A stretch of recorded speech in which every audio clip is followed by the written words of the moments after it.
बेहतरीन शख्सियत देव साहब के बारे में कौन नहीं जानता है, जिन्होंने भारतीय सिनेमा को नई नई हिट मूवीज़ देके एक बहुत ही ऊंचे आयाम तक पहुंचाया। देवानंद साहब जो काले कोट पहनकर नहीं चल सकते थे, कोर्ट की तरफ से बैन था, क्योंकि जब भी वो काला कोट पहनकर चलते थे तो वो सूट में इतने हैंडसम लगते थे कि लड़कियां छत की बिल्डिंग से कूद जाती थी। देवानंद साहब जो कि अपनी मूवीज़ के माध्यम से नए नए प्रयोग करने के लिए विख्यात थे, नए नए एक्सपेरिमेंट्स करते रहते थे और नए नए कलाकारों को आगे प्रमोट करते रहते थे और कई हिट और बेहतरीन कलाकारों को उन्होंने भारतीय सिनेमा में इंट्रोड्यूस करा। जैसा कि हम सब जानते हैं कि जीनत अमान उन्हीं की खोज थी जो आगे जाके बहुत ही सेंसेशनल अदाकारा बनी।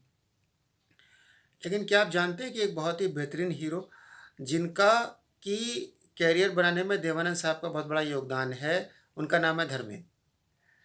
जी हाँ, धर्मेंद्र को धर्मेंद्र बनाने में देवानंद साहब का क्या योगदान है, बहुत ही दिलचस्प किस्सा है इसका।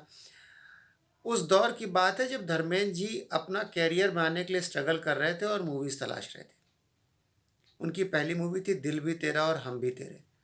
वो उसमें बतौर हीरो आए, मूवी उनके प्रोफाइल के हिसाब से बहुत अच्छा नहीं कर सकी जो उस मूवी से उम्मीद थी और मूवी फ्लॉप हुई।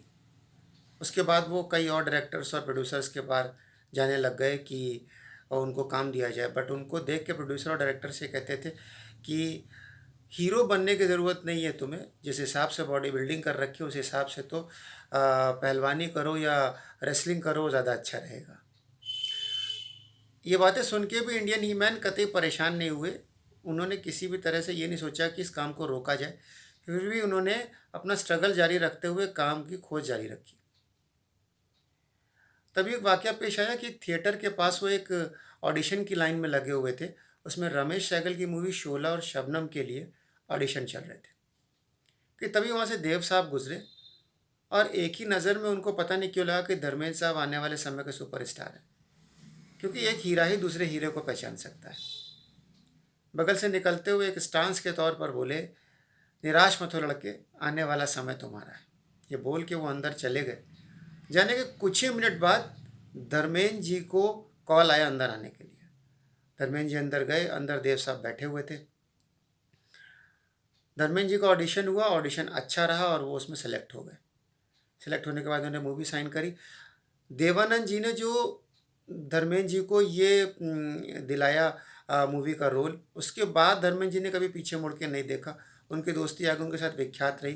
काफ़ी सपोर्टिव रहे देवानंद साहब धर्मेंद्र जी के लिए, उनका करियर बनाने के लिए।